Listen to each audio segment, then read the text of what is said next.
سر ٹھیک ہے جی سر جی پلیز.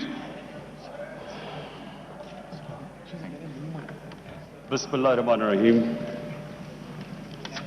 ایاک نعبد و ایاک نستعین. اسپیکر صاحب، سب سے پہلے تو میں اپنی پارلیمنٹری پارٹی کو، پارٹی کا اور اپنے الائز کا سب سے پہلے شکریہ ادا کرنا چاہتا ہوں کہ جس طرح انہوں نے پوری اس بجٹ میں شرکت کی، بھرپور طریقے سے شرکت کی. میں آپ سب کا شکریہ ادا کرنا چاہتا ہوں.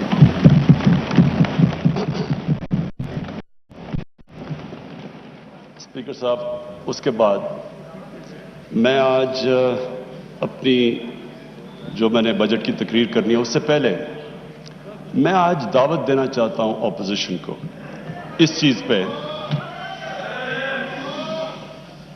نو کراس ٹاک پلیز.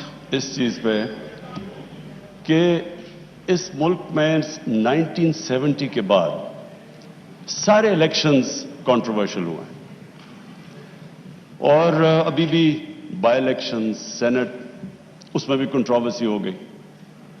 تو ہم نے بڑی کوشش کی ہے یہ 2 سالوں کے اندر کہ ہم کیا ریفارمز کر سکتے ہیں کہ پاکستان میں بھی الیکشنز ایکسپٹ کرے، جو بھی ہارتا ہے وہ ایکسپٹ کرے الیکشنز کو. تو اس میں ہم نے پوری ریفارمز تجویز دی ہیں، 1 سال سے پڑھی ہیں، اس کے اوپر کوئی اپوزیشن کی ابھی تک ڈیبیٹ نہیں ہوئی. تو میں ان کو ریکویسٹ کروں گا کہ یہ تو کوئی گورنمنٹ اپوزیشن کی بات نہیں ہے، یہ تو پاکستان کی ڈیموکریسی کی فیوچر ہے.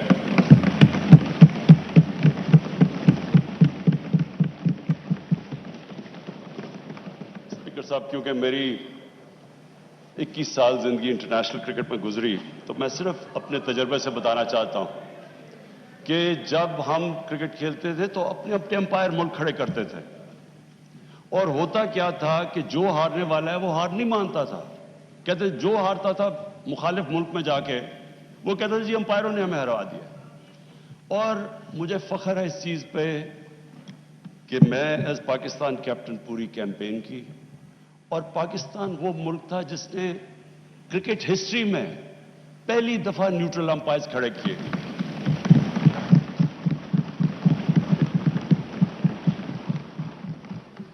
اور آج دنیا کی کرکٹ میں نیوٹرل امپائرز بھی ہیں، ٹیکنالوجی بھی ہے، اور جو ہارتا ہے وہ سب مان جاتے ہیں ہار. یعنی سارا جو کرکٹ کے اندر جو فیئرنس تھی وہ اس لیول پہ ہے کہ اب یہ ایشو ختم ہو گیا امپائرنگ کا. میں یہ ریکویسٹ کرتا ہوں کہ اب ٹائم آ گیا ہے کہ ہم بھی الیکشن لڑیں اور کسی کو یہ فکر نہ ہو کہ جی مجھے کوئی دھاندلی سے ہرا دیا جائے گا.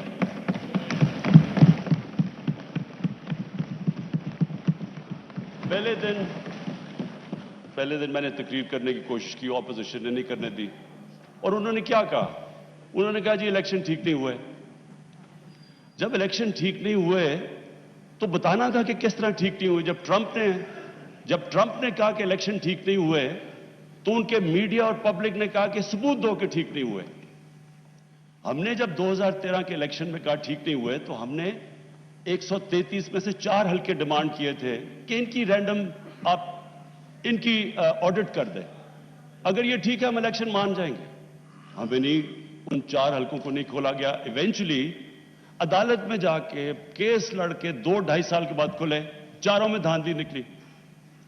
تو میرا اسپیکر صاحب آج اپوزیشن کو یہ ہے کہ ہم نے پوری کوشش کی اور ہم اس نتیجے پہ آئے کیونکہ جوڈیشل کمیشن بیٹھی تھی 2015 کے اندر، اور اس جوڈیشل کمیشن کی فائنڈنگز تھی 2013 کے الیکشن کے اوپر، جو بھی انہوں نے کہا کہ بے ضابطیاں ہیں وہ ساری ہوتی تھی جب پولنگ ختم ہوتی تھی اور اس کے بعد جب رزلٹ اناؤنس ہوتا تھا. تو ہم نے اس کے اوپر جو سب اپنی ڈسکشن کر کے ایک نتیجے پہ آئے کہ اس کا صرف ایک راستہ ہے، ای وی ایم مشینز. وہ کیوں ہیں؟ کیونکہ ای وی ایم مشین جیسے الیکشن ختم ہوتا ہے بٹن دبتا ہے، رزلٹ آ جاتا ہے. تو وہ جو سارا پیریڈ ہے اس کے بعد جدھر ڈبل سٹیمپس ہوتے ہیں، جدھر وہ تھیلیاں کھلی ہوتی ہیں، وہ جو ساری چیزیں ہوتی وہ ساری چیزیں ختم ہو جاتی ہیں اگر آپ الیکشن ختم ہوتے ساتھ ہی رزلٹ آئے اور پھر پیپر ٹریل ہو کہ جو بھی کوشچن کرنا چاہے تو اس کے پاس موقع ہو وہ جا کے کوشچن کر سکے. تو میں اگر ان کے پاس اپوزیشن کے پاس کوئی اور تجویز ہے تو ہم تیار ہیں سننے کے لیے.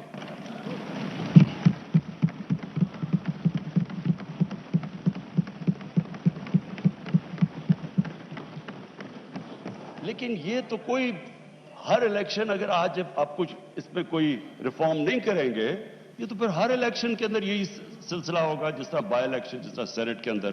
تو یہ ایک میری ریکویسٹ تھی. اچھا جی اب میں اس بجٹ کے اوپر آتا ہوں. میں اس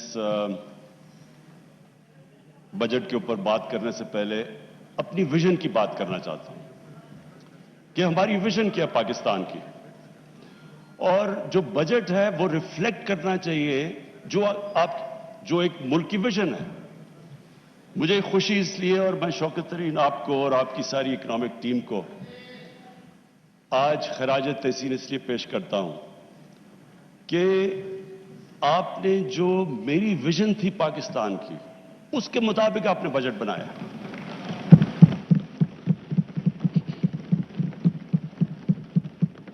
اسپیکر صاحب جب ہم نے 25 سال پہلے تحریک انصاف کو اس کو شروع کیا پارٹی کو تو ہماری جو موٹیویشن تھی جو میری موٹیویشن تھی وہ ایک ہی تھی جو کہ نظریہ پاکستان تھا. نظریہ پاکستان آبجیکٹو ریزولوشن کے اندر بڑا کلیئرلی ڈیفائنڈ ہے. اسلامی فلاحی ریاست.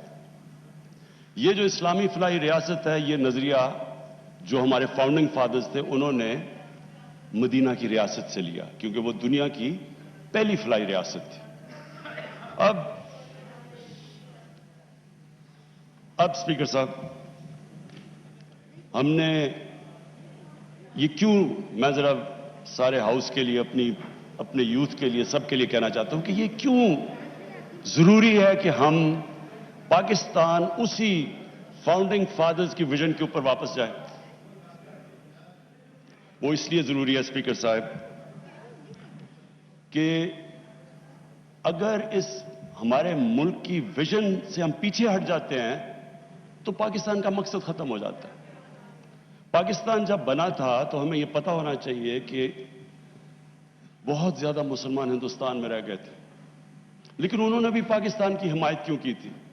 کیونکہ جو ہمارے فاؤنڈنگ فادرز تھے علامہ اقبال اور قائد اعظم انہوں نے جو ایک ویژن دی تھی پاکستان کی اس کی وجہ سے سارے ہندوستان کے مسلمان بھی متفق تھے کہ یہ ملک بننا چاہیے. اور وہ ویژن علامہ اقبال نے اور جو دنیا کے سب سے بڑا پچھلے 300-400 سال میں سب سے بڑے ذہن تھے انہوں نے اس ویژن کے اندر جب کہا تھا کہ مسلمان جب بھی اٹھتا ہے مسلمان کا سویلائزیشن مدینہ کی ریاست کے بعد جب بھی اٹھا ہے وہ واپس گیا ان پرنسپلز کے اوپر جو ہمارے نبی صلی اللہ علیہ وسلم نے مدینہ کی ریاست میں اسٹیبلش کیے تھے. تو وہ پرنسپلز تھے جس کی وجہ سے ایک قوم اٹھی. تو میں اسپیکر صاحب آج بریفلی وہ بتانا چاہتا ہوں کہ وہ کیا چیز تھی کہ ایک اتنا عظیم سویلائزیشن کھڑا ہو گیا اور کبھی اتنی تیزی سے ایک سویلائزیشن نہیں کھڑا ہوا. جب مدینہ پہنچے رسول اللہ تو انہوں نے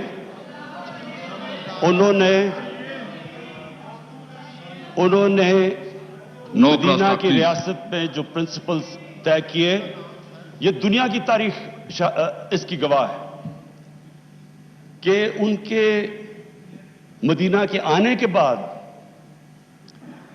13 سال کے بعد جو ایک سپر پاور تھی وہ ان کے سامنے اس نے گھٹنے ٹیکے بیزنٹائن ایمپائر اور 14 سال کے بعد پرشین ایمپائر ان کے سامنے گھٹنے ٹیک گیا. یہ تاریخ کا حصہ ہے.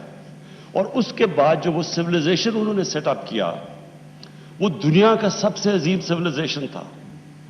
اس نے صرف یہ نہیں کہ وہ دنیا میں پھیل گیا انہوں نے جو سویلائزیشن سیٹ اپ کیا اس کی وجہ سے جو آج ماڈرن دنیا بنی ہے وہ اس سویلائزیشن نے سارے جو گریک فلسفیز جو دنیا میں جو ہندوستان میں فلسفیز تھی ان کی ٹرانسلیشنز کی ان کو ڈیولپ کیا ہر فیلڈ میں وہ آگے نکلے سائنس میں میڈیسن میں اور اس کے بعد وہ جب بعد میں ہمارا جب سویلائزیشن نیچے گیا تو یورپ نے ٹیک اوور کر لیا تو وہ کیا اصول تھے وہ 3 اصول تھے اور جو ہم نے اپنی پارٹی بنائی 25 سال پہلے تو ہم نے وہ 3 اصول رکھے انصاف انسانیت اور خودداری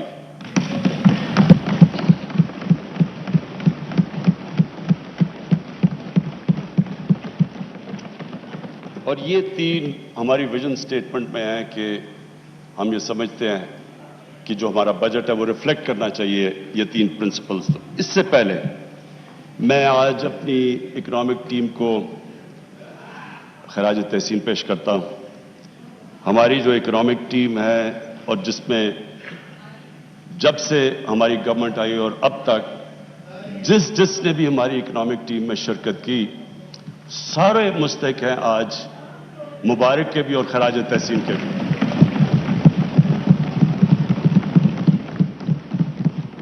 اس ہال میں ہمارے اسپیکرز نے سب نے بتایا کہ کس طرح کا پاکستان ہمیں ملا جب ہماری گورنمنٹ آئی تو جو سب سے بڑے ہمیں پرابلم تھا وہ جو ٹرم استعمال کرتے ہیں کرنٹ اکاؤنٹ ڈیفیسٹ جو کرنٹ اکاؤنٹ ہے وہ میں عام لوگوں کے لیے سمجھانے کے لیے کہ کرنٹ اکاؤنٹ کا مطلب یہ ہے کہ ملک میں ڈالرز کتنے آ رہے ہیں اور ملک سے باہر کتنے ڈالرز جا رہے ہیں اس کا پاکستان کی تاریخ کا سب سے بڑا ڈیفیسٹ تھا اس کا مطلب یہ کہ ہماری جو کرنسی تھی وہ خطرے میں تھی کیونکہ اتنا بڑا جب خسارہ تھا ڈالرز کی کمی تھی تو ڈالرز نے اوپر جانا تھا کرنسی نے ڈی ویلیو ہونا تھا اس کے لیے جو سب سے بڑا ہمیں آتے ساتھ ہی سروائیول کا جو شروع میں پیریڈ تھا ہم سب نئے تھے ٹیم نہیں تھی تجربہ نہیں تھا تو اس کے اندر اتنے بڑے کرائسس میں اس لیے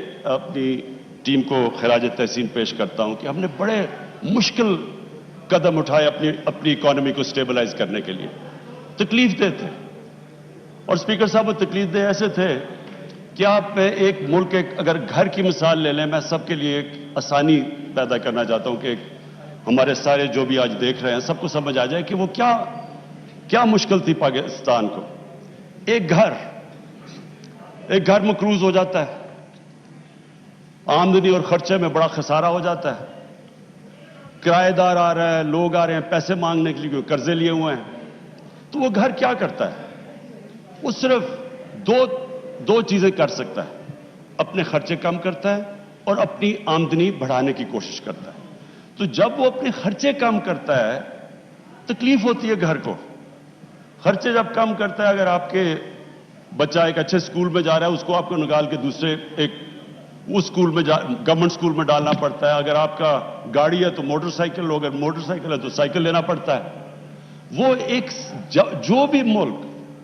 جو بھی گھر اس سچویشن میں ہوتا ہے اس کو اس مشکل وقت سے گزرنا پڑتا ہے جب تک اس کی آمدنی اوپر نہیں آتی تو ہمارے لیے وہ مشکل فیصلے کرنے تھے لوگوں کو تکلیف ہوئی عوام بڑی مشکل سے گزری اور کئی ابھی بھی گزر رہے ہیں لیکن اس کے علاوہ جب ایک ملک مقروض ہو جائے اور جب ایک ملک اس مشکل میں پڑ جائے اس کے علاوہ دوسرا اور کوئی راستہ نہیں ہے اس کا کوئی بھی ملک لے لیں جب ترکی میں پرائم منسٹر تب اردوغان آئے تو ان کو بھی جب ترکی کو جو وہ بھی قرضے میں ڈوبے ہوئے تھے ان کو بھی IMF کے پاس جانا پڑا لیکن وہ بھی 2-3 سال مشکل وقت سے گزرے تو مجھے آج یہ خوشی ہے کہ ہماری اکنامک ٹیم نے جس طرح کے فیصلے کیے جس طرح ہم وہ چیلنجز لیے اور جس طرح ان چیلنجز سے نکلے ایک تو اکنامک چیلنج تھا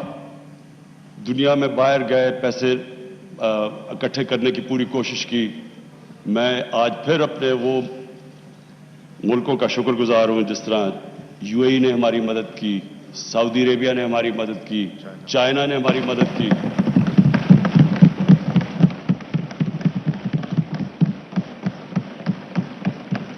اور انہوں نے ہمیں ڈیفالٹ سے بچا دیا.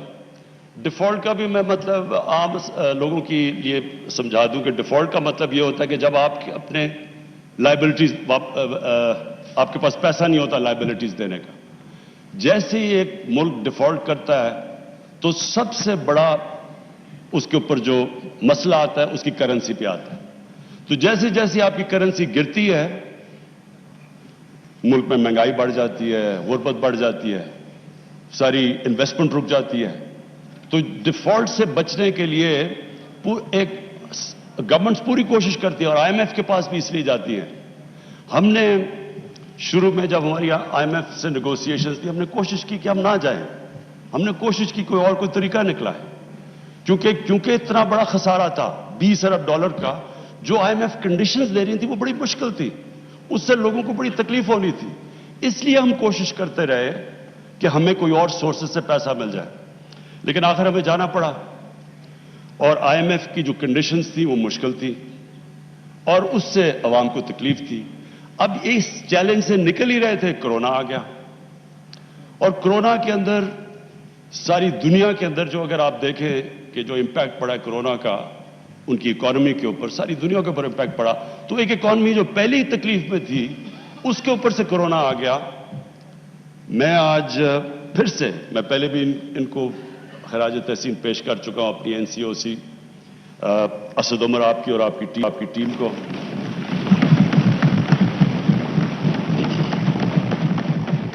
ڈاکٹر فیصل کو, اور اس میں پھر جتنی بھی کوآرڈینیشن تھی پاکستان آرمی, انہوں نے ہماری پوری مدد کی. ہم نے انٹیلیجنس پوری ان سے لی. جو بھی پھر ہم نے ہاٹ سپاٹس اور پھر ان کو لوگوں کو ٹریک اینڈ ٹریس, اور ڈاکٹر فیصل جس نے پوری ایکسپرٹ اوپینین ہمیں دیتا رہا کہ یہ دنیا میں یہ ہو رہا ہے تو آپ کو یہ جو بھی قدم ہمیں اٹھانے چاہیے. تو اس سے میں آج ہم سارے پاکستانی ہم وہ خوش قسمت قوم ہے. اگر آپ ارد گرد دیکھیں, ایران میں دیکھیں بدقسمتی سے, ابھی افغانستان دیکھیں, ہندوستان دیکھیں, آج انڈونیشیا میں جو ہو رہا ہے, تو ساری, اور بنگلہ دیش میں جو صورتحال ہے, لاک ڈاؤنز لگا دی ہیں, اس کے مقابلے میں اللہ کا میں خاص طور پہ, کیونکہ اللہ نے, ہم انسان تو ایک سٹیج تک جا سکتا ہے, اس کے بعد تو اوپر والے کے اوپر چھوڑ دیتا ہے, اور اس نے ہمیں بچا لیا. ہم جس طرح نکلے اس سے,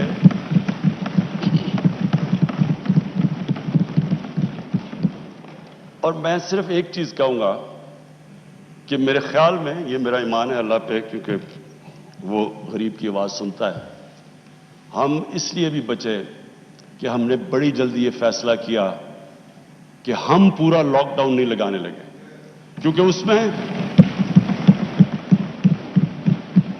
اسپیکر صاحب ساری دنیا کا تجربہ ہے, فیکٹ سامنے آ گئے ہیں. لاک ڈاؤن سے جو غریب ہے, جو نچلا طبقہ ہے, وہ پس جاتا ہے. ساری دنیا کے اندر, امریکہ کے اندر فوڈ لائن, دنیا کا امیر ترین ملک, کھانے کے لیے لائنیں لوگوں کی لگی ہوئی تھی, کھانے نہیں تھے لوگوں کے پاس. ہر جگہ دنیا میں غربت بڑھی ہے جدھر لاک ڈاؤن لگا ہے. بڑا پریشر تھا ہمارے پہ, بڑی اپوزیشن کی ڈیمانڈ تھی کہ جی لاک ڈاؤن لگایا جائے. 2 مہینے بڑا برا بھلا بھی کہا گیا کہ جی ان کو سمجھ نہیں ہے, لاک ڈاؤن نہیں لگا رہے. لیکن میرا یہ مان ہے کہ جو ہم نے جو فیصلہ کیا, جی اسپیکر صاحب, جو فیصلہ کیا ہم نے یہ سوچ کے کہ جو ہمارا دہاڑی دار ہے, ہمارے مزدور, ہمارا ڈیلی ویجر جو کہ ویکلی ویجر, وہ گھر میں کھانا ہی تب آتا ہے جب اگر وہ مزدوری کرے. ہم نے جو بڑی جلدی فیصلہ کیا کنسٹرکشن کھولنے کا, اور پھر جو اپنا سارا ایگریکلچر سیکٹر تھا اس کو ہم نے پوری طرح کھولنے کی کوشش کی جلدی سے جلدی. جو وہ ہمارا فیصلہ تھا میں سمجھتا ہوں, اور ایکسپورٹ انڈسٹری ہم نے جو کھولنے کی کوشش کی اور جلدی, میرے خیال میں جو ہم نے وہ فیصلے کیے, اور پھر ہمارا اسٹیٹ بینک نے زبردست انسینٹیوائز کیا, انہوں نے پوری مدد کی انڈسٹری کی. ہم نے اسمال اور میڈیم انڈسٹری کی مدد کی, ہم نے بجلی میں ان کو جو ہم نے ان کی مدد کی. اور پھر ہمارا جو احساس پروگرام تھا جس میں 1,20,00,000 لوگوں کو صاف اور شفاف طریقے سے جلدی ہم نے ان کو پیسے دلوائے, جو کہ آج ورلڈ بینک ساری دنیا میں ملکوں میں نمبر 4 پہ اساس پروگرام کی افیکٹونیس. ہاں سوری میں یہ کلیئر کر دوں, 1.5 کروڑ خاندان کو پیسے دیے. سو اس کو ملٹیپلائی کریں 6-7 سے. تو اسپیکر صاحب ہم اس سے اللہ کا شکر ہے بہترین طریقے سے نکل گئے. اکانومی بھی ہم نے اپنے بچا لی, اور کیونکہ ہم نے بڑے فوکس طریقے سے اسمارٹ لاک ڈاؤن یعنی ریسٹرکٹ کر کے ہاٹ سپاٹس کی طرف گئے, لوگوں کو بھی ہم نے بچا لیا. لیکن ایک اور چیلنج تھا جس کا لوگوں کو اتنا زیادہ اندازہ نہیں, کیونکہ وہ چیلنج تھا دیہاتوں کے اندر. لوکسٹ اٹیک ہو گیا.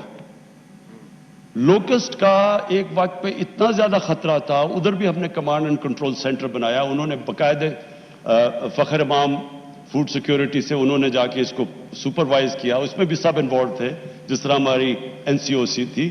تو لوکسٹ سے بھی اللہ نے ہمیں بچایا اور بڑی محنت کی.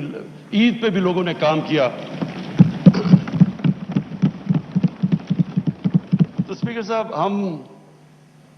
ہم اللہ کا شکر ہے, یہ جو 4% گروتھ ریٹ ہماری تقریباً 4% گروتھ ریٹ آئی, اس کی وجہ یہ تھی کہ ہم نے ایگریکلچر کو پروٹیکٹ کیا. ایگریکلچر کے اندر ریکارڈ اس باری فصلیں آئیں, گندم کی, چاول کی, مکئی کی ریکارڈ فصلیں آئیں, اور جو گنا تھا اس کی بھی سیکنڈ ہائیسٹ اس کی بھی پیداوار ہوئی اس باری. اور اس کی وجہ سے ایک ساری اکانومی اٹھی. اور پھر جو ہم نے ایک بہت بڑا فیصلہ کیا, ہم نے یہ فیصلہ کیا کہ جو ہمارا جو کسان ہے جو یہ شوگر ملز پہ اپنے گنے لے کے جاتا ہے, کہ ان کو ٹائم پہ پیسہ ملے. یہ نہ ہو کہ 1 سال کے بعد پیسہ ملے اور پورا پیسہ ملے, جو سپورٹ پرائس ہے وہ پیسہ ملے. کیونکہ گورنمنٹ نے یہ انفورس کیا, پیسہ پہلی دفعہ شفٹ ہوا کسانوں کے پاس. کسانوں کے پاس پیسہ آیا, انہوں نے اپنی فصلوں پہ لگایا. اس کی ایک بہت بڑی وجہ کہ یہ جو ریکارڈ پیداوار ہوئی, ایک تو اللہ کا کرم ہے موسم بھی ٹھیک رہا, لیکن یہ بھی ہے کہ کسانوں کے پاس پیسہ آیا اور وہ پیسے کو انہوں نے ری انویسٹ کیا. اور یہ اس سے ظاہر ہوتا ہے کہ اگر ہم اپنے ایگریکلچر کے اوپر, اور جو میں آگے آپ کو بتاؤں گا, کہ یہ ایک بہت بڑی جلدی ریزلٹس آ سکتے ہیں, جو بدقسمتی سے ہم نے اپنے ایگریکلچر پہ سالوں سے توجہ نہیں دی. یہ ایک سیکٹر ہے کہ اگر ہم اپنے کسان کا دھیان رکھ لیں تو یہ آپ کے سامنے ہے. ابھی بھی یہ جو ریکارڈ پیداوار آپ کے سامنے ہے. پھر ہماری ایکسپورٹ انڈسٹری, اس کو انسینٹیوائز کیا, اور مجھے بڑی خوشی ہے کہ یہ اس 1 سال کے اندر 17% ہماری ایکسپورٹس بڑھی.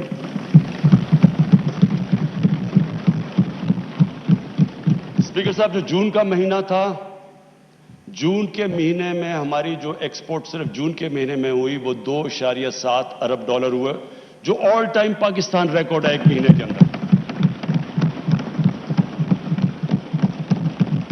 اور پھر ہم نے جو اپنی کنسٹرکشن انڈسٹری کو انسینٹیوائز کیا, جو رکاوٹیں تھیں وہ دور کی.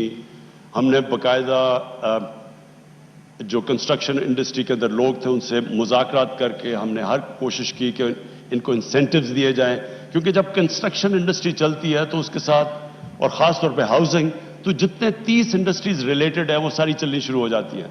تو اس کی بھی وجہ سے یہ جو گروتھ ریٹ ہماری بڑی آخر میں, یہ اللہ کا کرم تھا. اب آگے میں فیوچر میں بتا دوں, اس کے بعد واپس جاتا ہوں اپنی ویژن کے اوپر. دیکھیں فیوچر میں ہم بڑے کلیئر ہیں کہ اب پاکستان کا ڈائریکشن کیا ہے. ہماری جو گروتھ ہوگی وہ ایکسپورٹ لیڈ, ایکسپورٹس کے اوپر اب ہم پوری توجہ دے رہے ہیں. اور ابھی جو ہماری جو امپورٹس بڑھی ہیں اس کی ایک بہت بڑی وجہ یہ ہے کہ ایکسپورٹس کے لیے مشینری امپورٹ کی جا رہی ہے, اور یہ ٹائم لیگ کے ساتھ انشاءاللہ آپ دیکھیں گے کہ ہم پاکستان کی ریکارڈ ایکسپورٹس پہ پہنچ جائیں گے. دوسری چیز ہمارا ایگریکلچر سیکٹر, ایگریکلچر سیکٹر کے علاوہ جو میں انڈسٹری کے ایک اور بات کر دوں کہ اسمال اور میڈیم کے اوپر ہم اصل توجہ دے رہے ہیں. پہلے لارج اسکیل مینوفیکچرنگ کے اندر ہماری 9% گروتھ ریٹ ہوئی ہے. اسمال اور میڈیم کے اوپر پرابلم یہ ہے کہ ان کو بینکس قرضے نہیں دیتے ہیں. اب ان کے لیے فائنانس منسٹر طریقے ڈھونڈ رہے ہیں کہ ہم کیسے اسمال اور میڈیم انڈسٹری کو قرضے دے سکتے ہیں, کیونکہ ان کے پاس کولیٹرل نہیں ہوتا. ان کے لیے پوری پالیسی ڈیوائز کریں, اور جو ریگولیشنز ہیں ان کو آسان کرتے جا رہے ہیں, کیونکہ اتنے زیادہ ریگولیشنز ہوتے ہیں وہ اسمال اور میڈیم انڈسٹری